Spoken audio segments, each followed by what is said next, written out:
Welcome. I would like to welcome you to episode 335 of the Unpopular Podcast. This is the man, the myth, the legend, Jalen Hunter.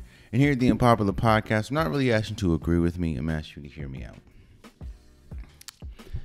This NBA playoffs are defined by moments and singular performances by people. Now, yes, in totality, teams are where they are, or teams don't ultimately make it because of the team. But as we're seeing in these playoffs, we'll talk about Devin Booker a little bit later. We'll talk about Jimmy Butler a little bit later. But games can be decided by individual performances at times. And that's what we saw in Game 4 again, when we talk about the Golden State Warriors and the LA Lakers. We're going to talk about Steph Curry. We're going to talk about, Klay Thompson. We're going to talk about Anthony Davis. We're going to talk about LeBron James. But the true reason why the LA Lakers find themselves up 3-1, at least for Game 4, is because of Lonnie Walker IV. LeBron says something in his post-game interview that rings true for in sports in general, and that is stay ready. One of the hardest things you can do is stay ready when you see your opportunity dwindling, or you feel like your opportunity is dwindling, or when you're playing on a team sport and there may be somebody that's playing over you, or somebody that's playing more minutes that you know or you feel you're better than, which you could probably be better than. It's just it doesn't fit the mold of the team. So it's hard to stay ready. You have to be a consummate professional to stay ready, especially when there's no pathway for more minutes. But that's exactly what Lonnie Walker did. Stayed ready. He comes in the game. Now, mind you, this is a seesaw affair. Golden State's playing well while they're not shooting the best. Steph Curry's having an incredible game. He has a triple-double. I think they were up like 9 or 10 points. And, of course, it was a seesaw affair. But when you get into a game, when there is a seesaw affair, when you're in a game where the littlest things or the game is decided by the littlest of margins, and you come in and score 15 points, that is the deciding factor. Let me tell you guys about scouting reports. You're already 4 games in at this point. Lonnie Walker scoring 15 points is not on the scouting report. Anybody in the NBA can score, obviously. But the question is, what are you willing to give and what are you willing to take? And anybody would take Lonnie Walker, a person that's barely played this entire series and barely had his imprint on the series. Nobody expects him to score 15 points, especially when your team as a whole scores 17 points in the fourth quarter.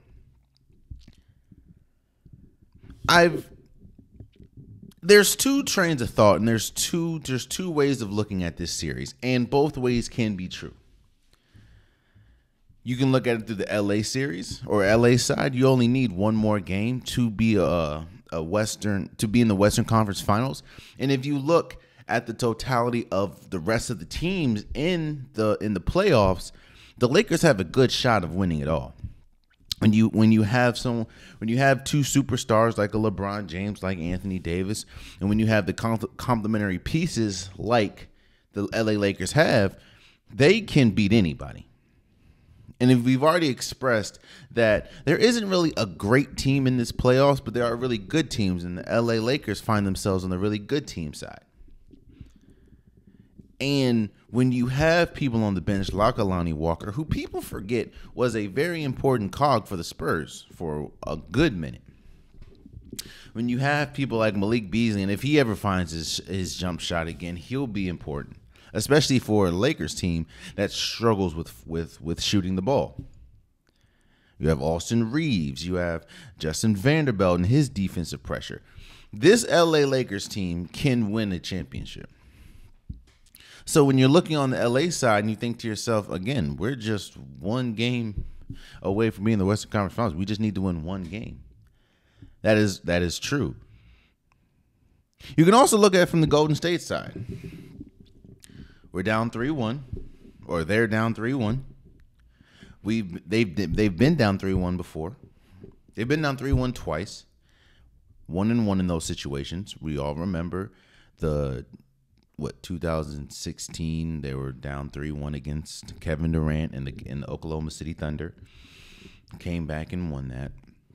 We also remember 2019, the NBA Finals, they were down 3-1. They didn't come back and win that, but we all know every injury imaginable happened to Golden State and their stars. And Golden State's mindset is they have to beat us twice. They have to just beat us twice at home. If we get Game 5, that's at home. The toughest test of our lives will be Game 6. You're at home. You're fighting, or you're in LA. You're fighting for your lives. If you can get, I'll say this: if Golden State pushes this to 7 games, I have Golden State winning. Now, yes, Golden State can win, but again, we're only banking on the possibility of them winning because of their history, not because of the immediate season that we've seen. Because if we talk about the season, there's no way that they're going to come back from 3-1. Disjointedness, division in the locker room, poor defense, fouls a lot. Klay Thompson's in a shooting slump. We'll talk about Jordan Poole in a second. They still have no one to guard Anthony Davis. There's no way that they could come back. But again, there's two ways. There's the Golden State side, and all you say is, hey, we're still one of the best teams at home. All we have to do is win 2 at home. Or you can look at the Lakers side. All we need to do is win 1 more. But I don't want to conflate and miss the mark and miss the point that this was the Lonnie Walker game. And when they say stay ready, that's what that means. And it's very hard to do. Very hard to do. But, and LeBron James said it best also, they would not have won Game 4 if it wasn't for Lonnie Walker and his play. We talk about individuals. And an individual that gets a lot of heat, and I mean a lot of heat, is Jordan Poole. Jordan Poole, I believe, I tweeted this. Jordan Poole in this entire Golden State Lakers series, I think has scored 32 points total. To put that into context, Steph Curry last game, or Game 4, I think scored 31. Now, again, I understand that Steph Curry is still Steph Curry, but still, you're paying somebody 4 years, $128 million. You expect him to get more than 32 points and a goose egg, 0 points in a very important Game 4. So people are trying to figure out just what happened or what is happening with Jordan Poole, and how there has been such a fall from last year's Jordan Poole to this year's Jordan Poole. Now, last year's Jordan Poole was one of the biggest reasons why Golden State won the championship. Not the biggest reason, but one of the biggest reasons. He was very clutch and very important in the Memphis series last year. He was very important in the Denver series last year. Jordan Poole earned himself last year. He earned himself that contract. Now, it's very risky to give somebody a contract like that early, but when you see the upside that Jordan Poole brings to the team, brings to the game, of course you have no problem, especially if you're the Golden State Warriors and a lot of your stars are on the older or on the other side of I'm not gonna say because Steph Curry is still Steph Curry, but they're not gonna be their top selves much longer. You have no problem paying Jordan Poole. But let me tell you why I believe Jordan Poole is playing the way he's playing. And how Jordan Poole and his lack of Jordan Poole can't really he hasn't shown the ability to even be on the floor for this series. Because when he gets on the floor, he makes poor decisions, terrible decisions. He doesn't make shots. He turns the ball over a lot. We all know Jordan Poole is not the greatest defender at all. Actually, he's not really a good defender. So when he gets on the floor, they're hunting him. He's almost become unplayable. But let me tell you why I think, at least this year, Jordan Poole is why he's playing like he's playing. You see, we're all going to go back to the punch. And trust me, the punch is probably the main reason why Jordan Poole is playing the way he's playing, but maybe not in the way that you think. For people that don't remember, which I don't know how you don't remember, but people that don't remember, Jordan Poole, right before the season started, had an altercation with Draymond Green. Draymond Green punched Jordan Poole, knocked him out. And of course, us as fans, the world saw because the video was leaked.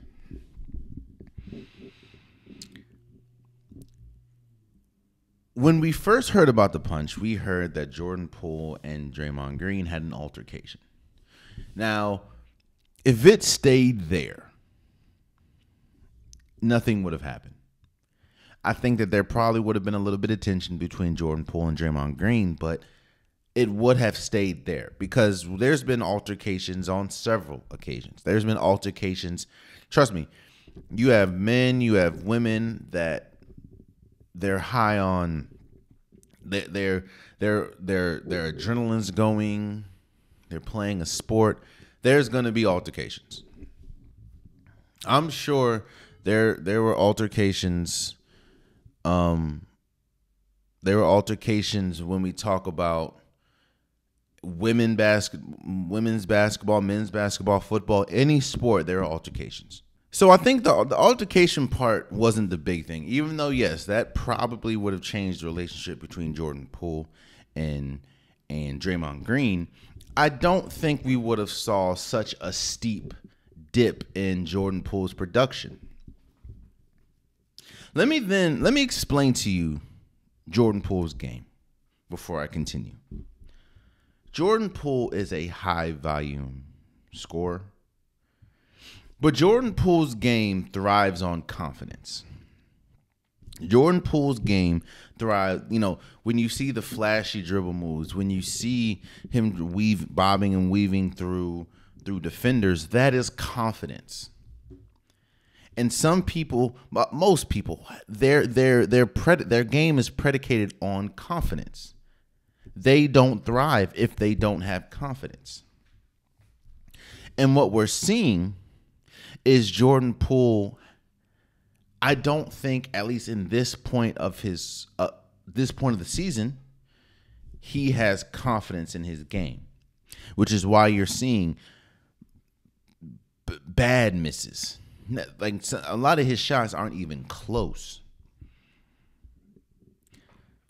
So why did I talk about the punch and then and then just finish talking about confidence? You see, I don't think the punch is what got us here. I think the fact that the video was leaked in-house is what got us here. That video makes nobody look good. It doesn't make the Golden State organization look good. It surely doesn't make Jordan Poole look good, and it surely doesn't make Draymond Green look good. And when you're playing for an organization and you don't have confidence in the people around you because you're looking at people saying, how did that video get leaked? Mind you, Jordan Poole has been hella inconsistent all year. He's had flashes, but he's been hella inconsistent all year. Because it's hard to come to work when you can't trust the people that you work with. I'm not saying that he doesn't trust the team. But there is somebody, and I don't think it's anybody on the physical team as far as the players, but there is somebody in that Golden State organization that leaked that video. The video that it's embarrassing to Jordan Poole. And it goes back to confidence. How do you play? It's hard to play for an organization. It's hard to play your best when you know that somebody in the organization does not care about your image. A team that is paying you all that money doesn't give two blanks about your image. Now, people are saying he should have got over it. You know, has a whole season. You heard him and Draymond Green are past it. They're going to move forward for the betterment of the team, and that could be true. He could have absolutely no problems with Draymond Green right now. But you hear he didn't say anything about the organization. Let's fast forward to game 1 of the Golden State Warriors LA Lakers series. And it goes, and again, remember I said Jordan Poole's game thrives on confidence. Jordan Poole by far has had his best game this playoffs, game 1 of the LA Lakers game, of the LA Lakers series. I think he has 6 threes, 21 points. But how did that game end? Jordan Poole taking one of the deepest shots we have seen him take with like 10 seconds on the clock. Ultimately lose game 1. Poor shot selection. He was getting killed for it. Jordan Poole got killed for that shot. Now, all his teammates said the right thing. Steph Curry said he doesn't have a problem with the shot. Klay Thompson said he doesn't have a problem with the shot. Steve Kerr said he doesn't have a problem with the shot. Draymond Green said he doesn't have a problem with the shot. But as a team, go look back at that shot and look at Steph Curry's body language. Look at Draymond Green's body language. Look at Klay Thompson's body language. Look at Steve Kerr's body language. Then ask yourself, were they really okay with that shot? And why do I bring up game 1? Because I said Jordan Poole's game thrives on confidence. I'm not the only person that saw the body language of his teammates when that shot went up. They have film session. He saw it too. So now you're thinking to yourself, there's a reason why that was the best game. In fact, Jordan Poole has not scored in double digits since game 1.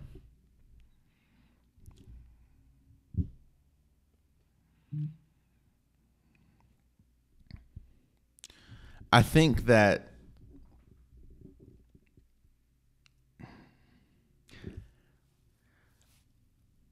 I don't know if this season, I think Golden State, again, I believe Golden State is going to win game 5. The game is game 6. I know I originally said Golden State in 6. Obviously, I was wrong about it. But the game is game 6. I believe, even with LeBron James, even with Anthony Davis, if the Golden State Warriors win game 6, I believe that they win game 7. I don't think they're going to win Game 6 because of what I've seen on the road and what I've seen late game situations in this series. But it's Game 6. I believe you're going to see the best Golden State that you could. We're going to have to see the best Golden State we're going to possibly see because their season's on the line, obviously, in Game 5. And you're at home, But it's Game 6. You know what's funny, too? Jordan Poole's game and his lack of confidence and his lack of production this series has clouded the fact that while Jordan Poole hasn't really been good since Game 1, neither has Klay Thompson. Or no, Game 2, it was Klay Thompson. I think he had like 30 points. Klay Thompson, Game 4. All that's being heard, of course, is late game situations, which is true. Draymond Green had first of all, Draymond Green caught the rebound. Steph Curry, they're down 1. Draymond Green catches the rebound over Dennis Schroeder right under the basket and kicks it back out for a 3. Poor decision number 1. Poor decision number 2. Klay Thompson takes 2 back-to-back bombs when he didn't need to. Terrible shot. You saw, just like we saw the body language for Steve Kerr and his teammates when we talk about Jordan Poole shot Game 1. Look at the body language of Steve Kerr when Klay Thompson took that second shot. And Steph Curry and Draymond Green. It's like, what are you doing? Those are 2 poor decisions. The play that they ran and Draymond Green having Dennis Schroeder guarding him, going to the rim. You're down 3, yes, but lay the ball up. Instead, you have Steph Curry on the floor. You try to kick the ball to Klay Thompson, who is 3 for 19 at that point. Poor decision. Steph Curry made a poor decision, too. The jump ball situation, he throws the ball. Instead of calling timeout, he throws the ball behind his head when he's... It was just a litany of poor decisions. But that's what Golden State has been all year. And they've been a poor road team. They've been poor execution. Their players that they need to be big hasn't. It's just been that's been Golden State season. So while yes, Golden State could win, could come back and win, I don't believe they are because of the habits that we've seen this season. It's crazy how things have panned out in this series. Shouts out to Lonnie Walker. Anthony Davis finally broke that streak of not having consecutive 20-point games. He had like a 15-point game. But don't get it twisted. The Lakers won because of Lonnie Walker. LeBron James said it. And I think that, you heard about the late game interview or after the post game interview with Jordan Poole. He turned his back to the reporters. He's embarrassed. Of course, when you have aspirations to win a championship or another championship, and your team, the team that won the championship, pretty much is there now, outside of a few players, and you're down 3-1 against a Lakers team that, for a good portion of the season, was below 500. Now, yes, I understand that. The Lakers before the trade deadline and after the trade deadline are 2 completely different teams, but still. It's frustrating. And you can tell the teammates frustrated with Jordan Poole too. I know Jordan Poole feels that. Because as great as Steph Curry is, as great as Klay Thompson can be, as great as Draymond Green can be, they need Jordan Poole. So, yeah. Let's move forward.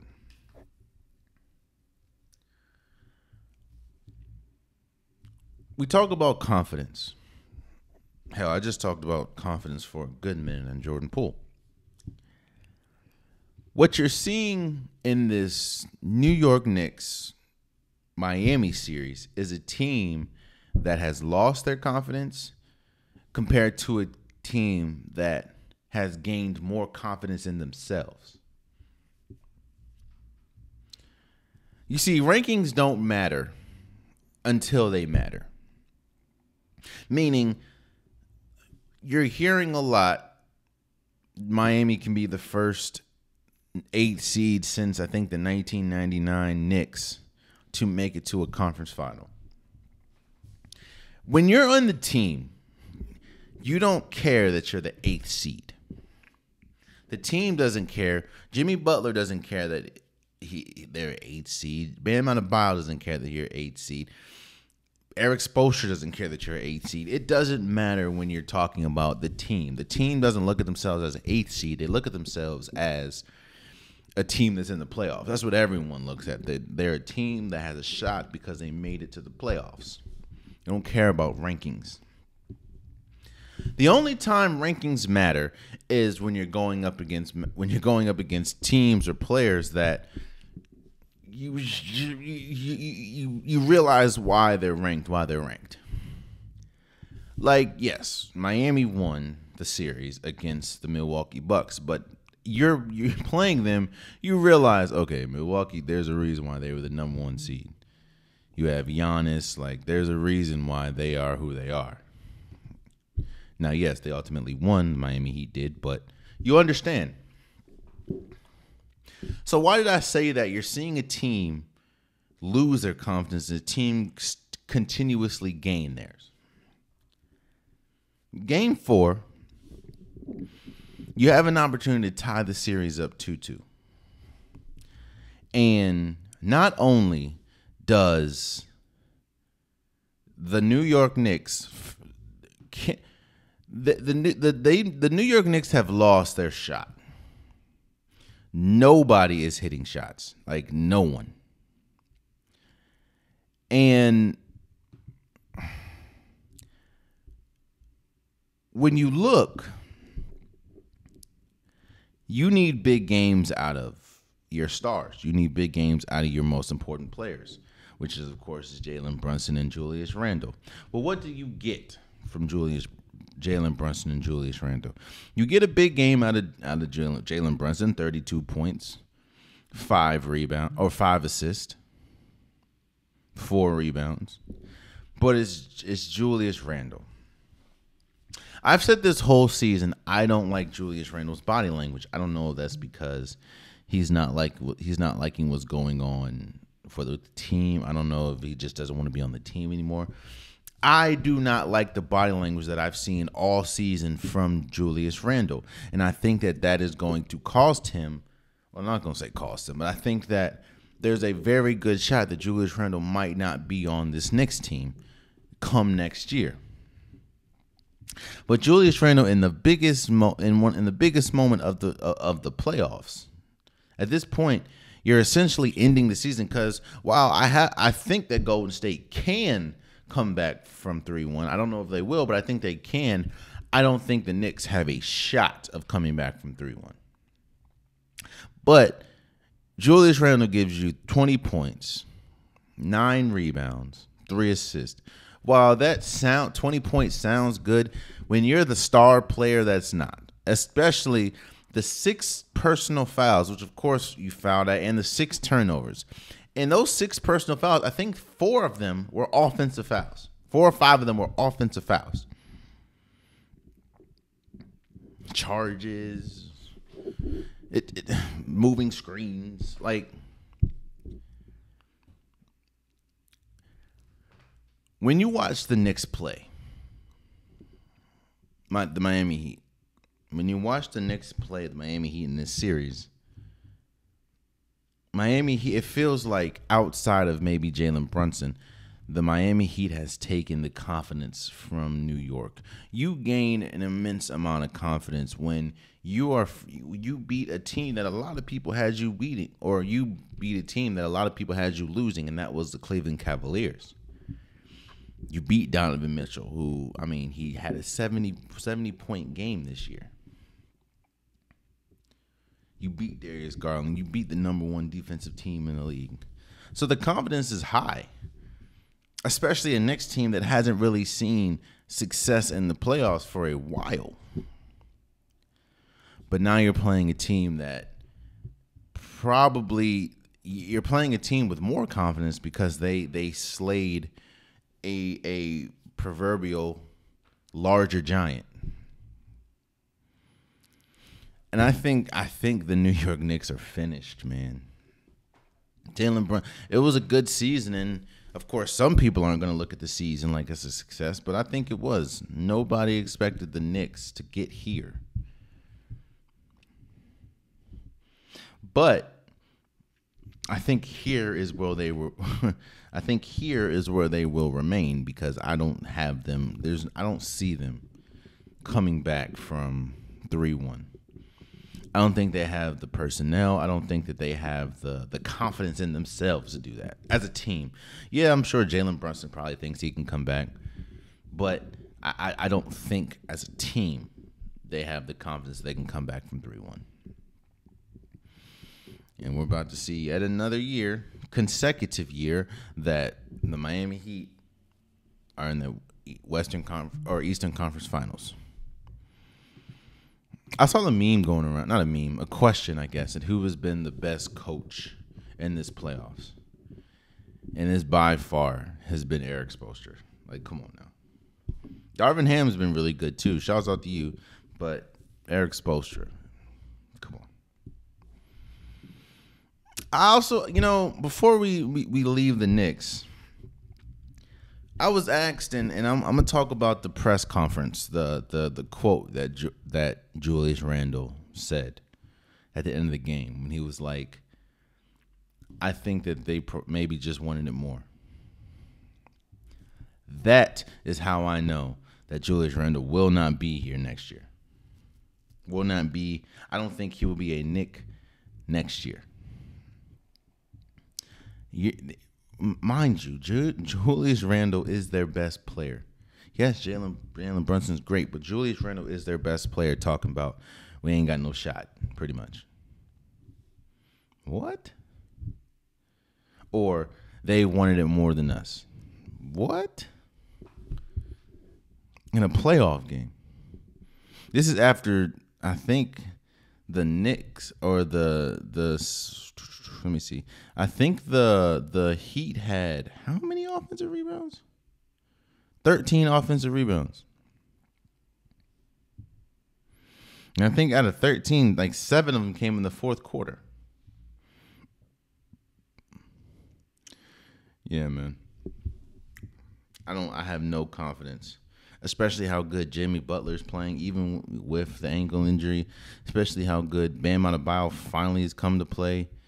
While he's not really killing in points, he was the leading scorer of the Knicks. Of the game for the Heat with 23 points, 13 rebounds. And I said second leading scorer because Jimmy Butler at 27. But now I told you guys last episode that I believe Bam Adebayo is the X factor, and how he plays against Julius Randle, which obviously outplayed him. But I don't have any confidence that the Knicks are going to come back from 3-1 against the Heat. So, speaking of confidence, and I guess this is the theme of this episode, is confidence. What we're seeing out of Devin Booker, I don't think we are appropriately putting into context what we're seeing out of Devin Booker. Devin Booker is having one of the greatest offensive playoff runs we have ever seen. Now, again, and I always have this caveat doing every episode. I'm shooting this episode Tuesday afternoon, meaning I don't know the outcome of the Philadelphia 76ers Boston series or the Phoenix Sun Denver series. I don't know what's going to happen until tonight. But going into this game, Devin Booker is having one of the greatest playoff runs we have ever seen. To put into context what he's doing, Devin Booker is averaging 36.3 points a game while shooting over 60%. To put into context, only 2 other players in NBA history have done this, and that is Shaquille O'Neal and Kareem Abdul-Jabbar. Centers that get their points close to the rim. Devin Booker is a guard doing this. Jordan's never done this. Steph Curry has never done this. LeBron James has never done this. Kobe has never done this. Devin Booker is he's having a run, man, unlike any other. And I think I'm not going to say what's unfortunate because I don't know how the series is going to turn out, but I don't know if they're good enough to beat Denver like this. Because, again, this is unprecedented. This is how they're going to have to win. You're going to have big games from Devin Booker. You're going to have big games from Kevin Durant. Chris Paul's not playing or not really available right now because of the groin injury. So you're going to need big games. And they've needed every single one of these points. Think about it. Every single game outside of every single Suns win has been a close game. Yeah, they may have been blowing Denver out, but Denver has stormed back. Game 3. Phoenix won 121-114. Game 4, Phoenix won 129-124.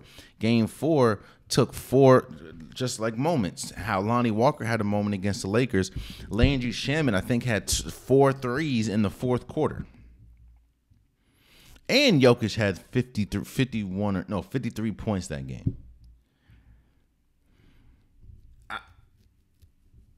It's hard to put into context what we're seeing out of Devin Booker because we've never seen this from a guard. But this is what they're going to. This is what the Suns need for them to win. And I don't know if it's sustainable. It could be. The only reason why I say I don't know if it's sustainable because, again, we have never seen this. This is historic. And I also think it's incredible that while Devin Booker's been going crazy, Nikola Jokic is averaging the most points in the semifinals right now at 36.5. Bam.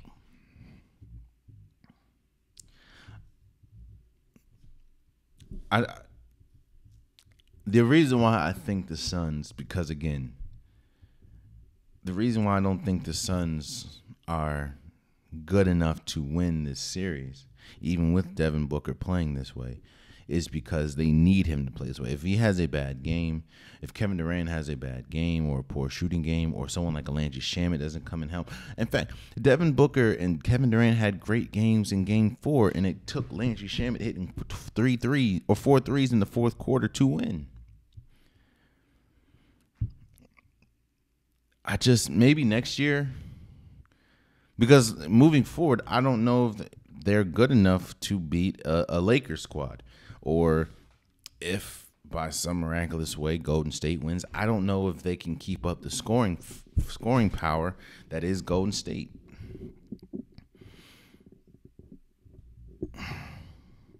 But I did want to highlight Devin Booker and just highlight exactly what he's doing. And what he's doing we have never seen from a guard. Ever.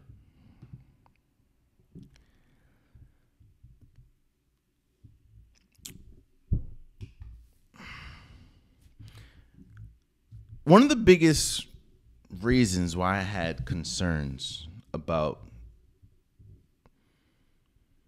the Boston Celtics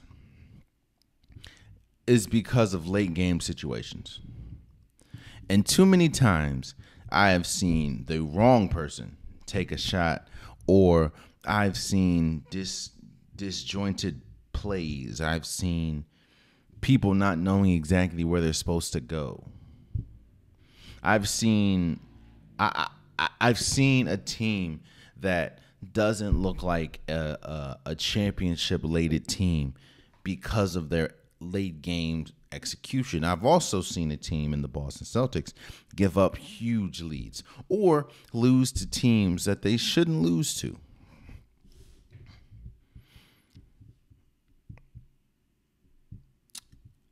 Again, I am shooting this Tuesday afternoon, so I don't know the outcome of game 5 between 76ers and the Celtics.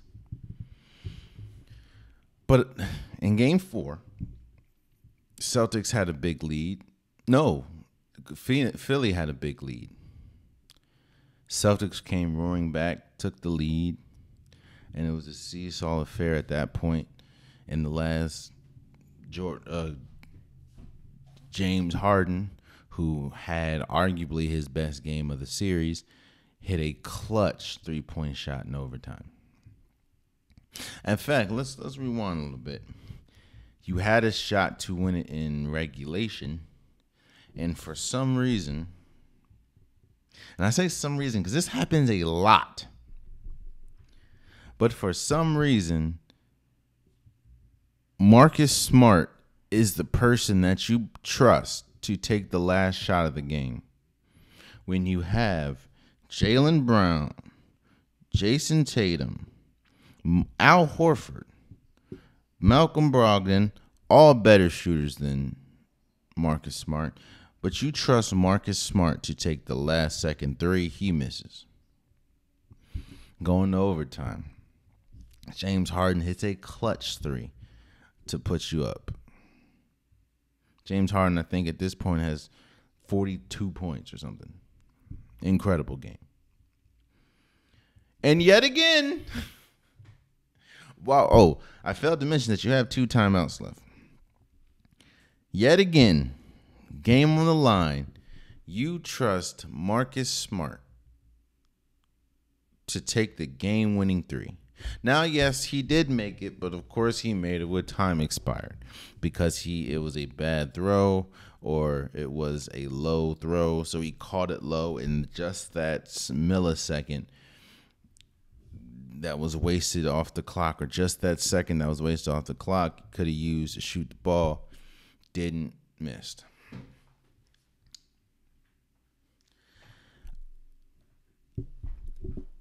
I just don't understand. I'm not even. It's not on. It may be on Missoula. I don't know, but Boston too many times looks like a disjointed team when they play, especially in late game situations. And a team that it's like two extremes with Boston. They look like world beaters one night.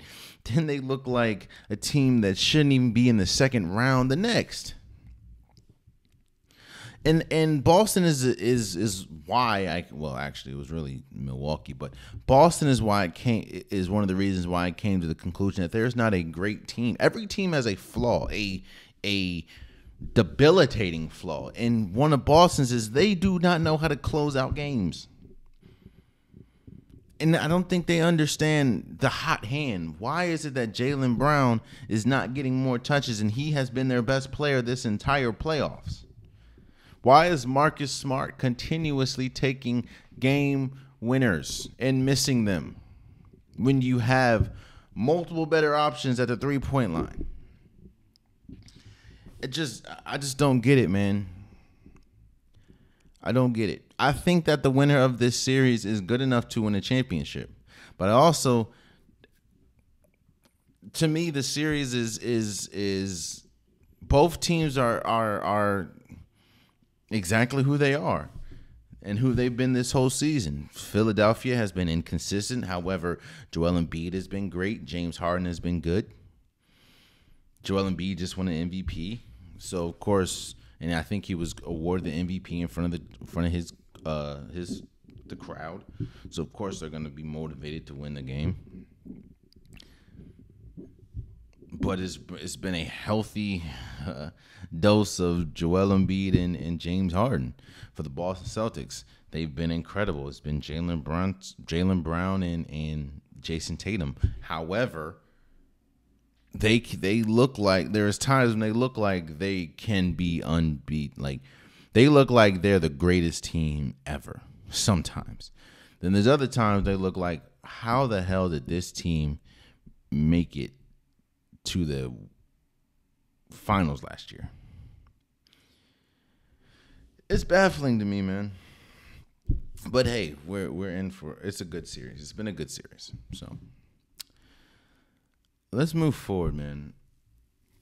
I did want to get off of basketball and shout out the NHL. I'm not really going to talk about the playoffs. I think the only series that is probably about to be over is the Florida Panthers and Maple Leafs, which I think is also interesting that the Florida Panthers, if they complete the 3-0 lead over the Maple Leafs, they would have beat the two teams that had the best shot of winning it all, which in turn means that Florida has a really good shot of winning. Florida has won six straight playoff games going back to they were down 3-1. They were down 3-1 against Boston, won 3 straight, and now they're up 3-0 against the Maple Leafs. Incredible. But every other series, I believe, is either 2-1 or 2-2. So I think we've gotten really good hockey. But I wanted to shout out and kind of shine light on the Chicago Blackhawks. Chicago Blackhawks, they won the NHL lottery the other night, meaning more than likely they had the number 1 pick. They're probably going to go with Connor Bedard, who of course I think he's from Vancouver, and he played on he's currently playing on the same team that Connor McDavid played on when he was playing in, before he went to the big leagues. I think a lot of people, of course, in Chicago are excited because they believe that he could be the next, lack of a better term, Patrick Kane. For people that don't know, Patrick Kane is one of the best hockey players we've ever seen, top 100 hockey players of all time. He helped or led the Chicago Blackhawks to three championships, 2010, 2013, and 2015. Patrick Kane is now on the Rangers, but they think that Bedard is that good. And even though he did just get traded, the Chicago Blackhawks haven't been relevant for some time. Actually, since 2015, they haven't been that good, to be completely honest with you. Yes, Patrick Kane has still been good, but he's dealt with injuries, and the team just hasn't really lived up to those 3 championships that they won with Patrick.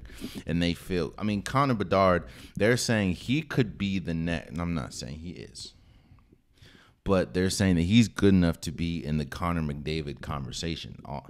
And now, right now, if you look at the career that he's having in Vancouver right now, he's on a better pace than Connor McDavid, but we know Connor McDavid is arguably one of, if not the greatest hockey player to ever, or has that trajectory to be one of, if not the greatest hockey player we've ever seen. And that is even with Wayne Gretzky. But I did want to shout out the Blackhawks for winning the NHL Draft lottery. Just like basketball, my Washington, the Capitals, I think they got like 8th or something. Like Wizards always get between 8 and 16. And the Capitals, now Capitals don't always get it because, of course, they got the number 1 pick, and that happened to be Alex Ovechkin, the grade 8. But we have 8 this year. But I did, again, want to shout out the Blackhawks for winning the lottery, and more than likely Connor Bedard is going to go number 1, probably, more than likely. So, shout out to you. I also wanted to shout out Canelo Alvarez for beating John Ryder. I think it was by decision. He knocked Ryder down like tough too.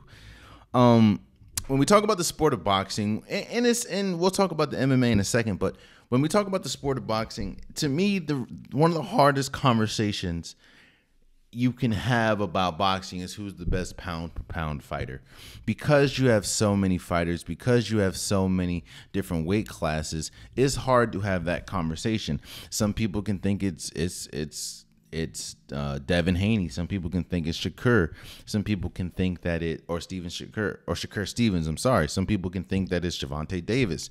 Some people think it's what's his name, Tyson Fury.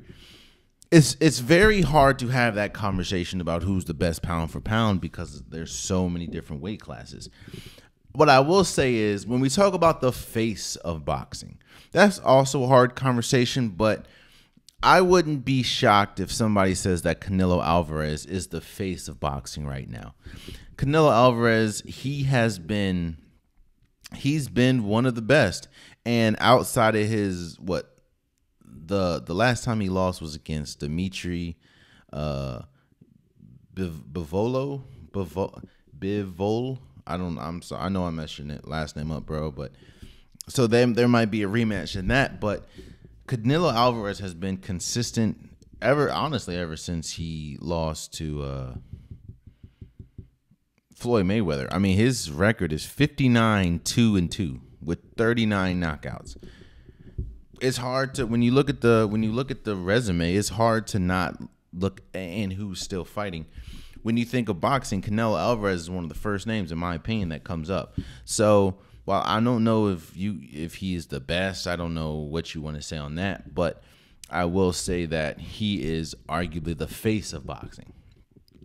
I think because of the recency, I would say it's between Canelo Alvarez and Gervonta Davis as far as the faces of boxing. But I mean, Canelo has he's been fighting longer, obviously, and he has more of an extensive. I think Gervonta Davis is 29-0, and Canelo is 59-2-2. So and Canelo continues to dominate. So. Shouts out to Canelo Alvarez for beating John Ryder in decision. Another person that won decision was Aljamain.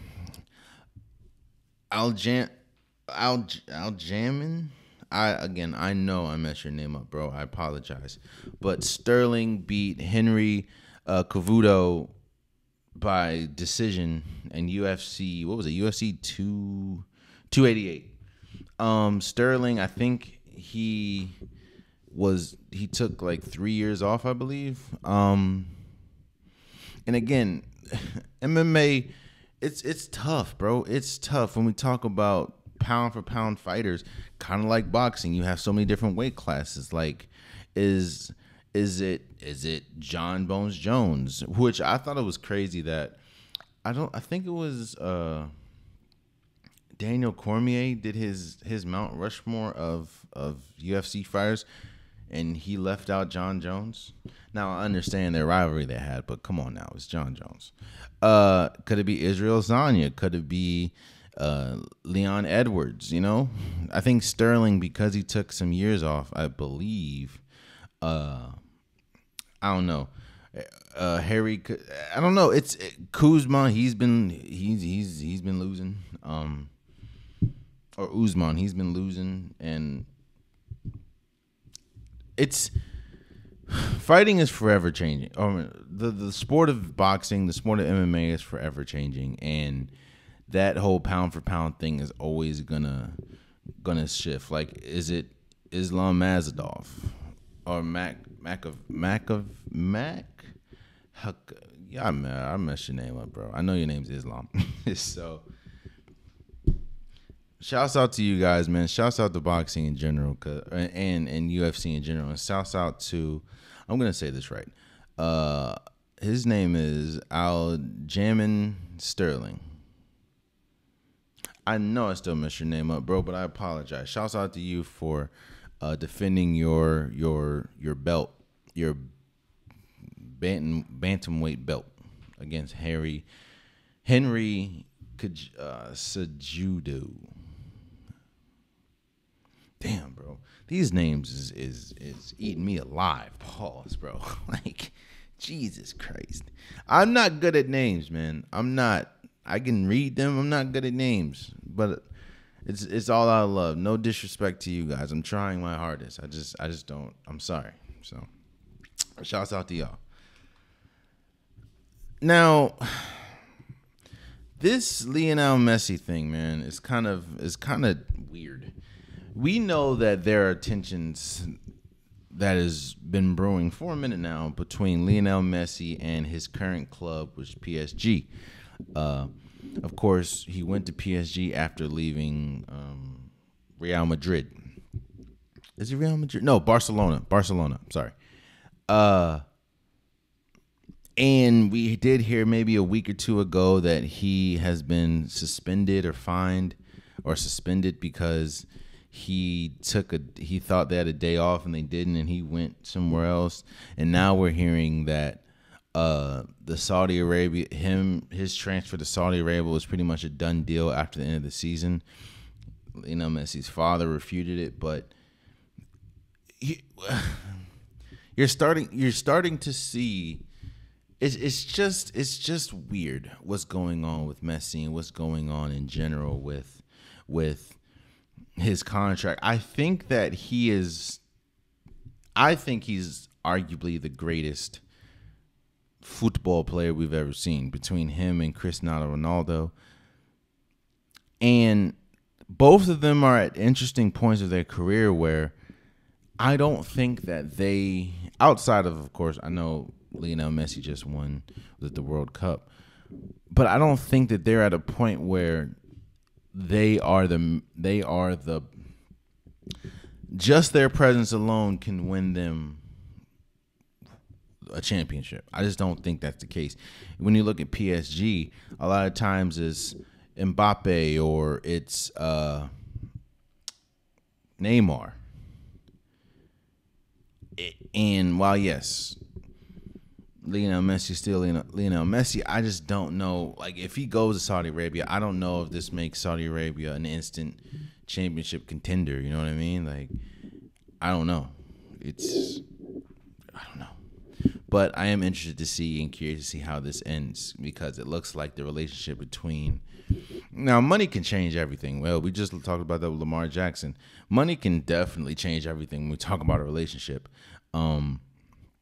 So I don't know if it looks like the relationship between PSG and Lionel Messi is kind of done with, over with, and it might not be. I don't think PSG is going to fork over the money that maybe a team like Saudi Arabia can, or a team like Saudi Arabia can afford. But yeah, man, I'm interested to see what happens. So. And lastly, before we go, man, again, I've been talking about the Asian American Pacific Islander Heritage Month, and every episode this month, I am highlighting another person that is of Asian or Pacific Islander descent, and today's episode is going to be with Kyler Murray. First and foremost, I didn't know Kyler Murray had Asian descent in him, like, at all. Like, now you can kind of see it now that I know, but I'm just like, oh shoot. And I also think it's interesting. Well, I also think that it's unfortunate that when we talk about Kyler Murray, a lot of times we kind of bag on him, and some of it is justified, seeing as the expectations that come with being a number one overall pick, and you know how good Kyler Murray has been in the regular season, or at least for that regular season. Like, there has been criticism with Kyler Murray. We know about the whole video game situation and the contract situation, but Kyler Murray is still one of the better quarterbacks in the league. Kyler Kyler Murray is still one of the main reasons why we haven't given up full hope on the Arizona Cardinals. And of course, what he did at Oklahoma, winning a Heisman. Winning a Heisman. Kyler Murray is still Kyler Murray, and I just think that kind of like when we talk about Josh Allen, and now we're talking about Odell Beckham Jr. and Lamar Jackson.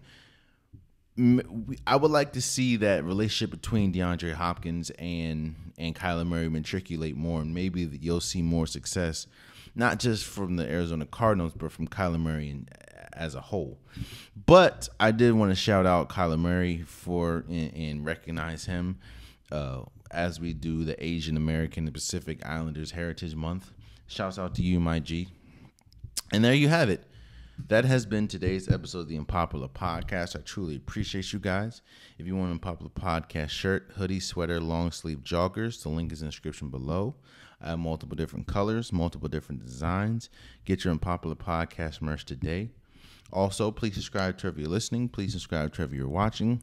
Please follow the Instagram. Please follow the TikTok. It definitely means a lot to me. And until next time, much love.